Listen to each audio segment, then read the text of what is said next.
இரவு ஜெபம். கர்த்தருக்கு ஸ்தோத்திரம். 2 நாளாகமம் 14வது அதிகாரம்.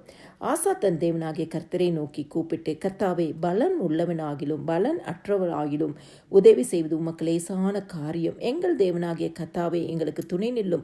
உம்மை சார்ந்து உம்முடைய நாமத்தில் ஏராளமான இந்த கூட்டத்திற்கு எதிராக வந்தோம்.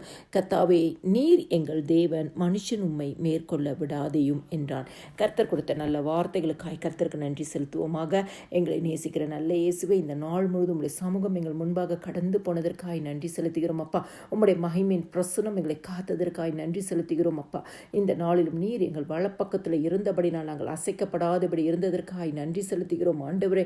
எங்கள் முன்னே இருந்த கோணலான பாதைகளை செவ்வாய்ப்படுத்தினதற்காய் நன்றி செலுத்துகிறோம் அப்பா.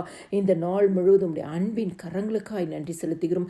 இப்பொழுது நாங்கள் அறிந்தும் அறியாமலும் செய்த எந்த பாவமாக இருந்தாலும் உம்முடைய ரத்தத்தினால கழுவி பரிசுத்தப்படுத்துங்க. அதிகாலை எழும்பி பாடி மகிமைப்படுத்தி உடைய வேத வசனத்தை தியானிக்க எங்களுக்கு கிருபை கொடுங்க இயேசு சுவாமி.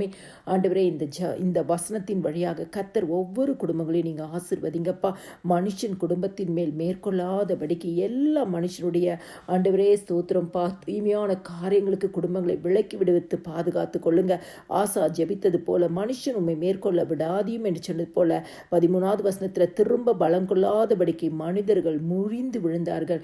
இன்னைக்கு குடும்பங்களுக்கு விரோதமாக இருக்கிற எல்லா காரியங்களும் முறிந்து விழும்படியாய் கர்த்தர் பலம் உள்ளவங்களாகும் பலனற்றவங்களாக்கும் உதவி செய்வது உமக்கு லேசான காரியம். ஆண்டவரே, இன்னைக்கு ஜெபிக்கிற ஒவ்வொரு குடும்பங்களுக்கும் நீங்க உதவி செய்வது லேசான காரியம்.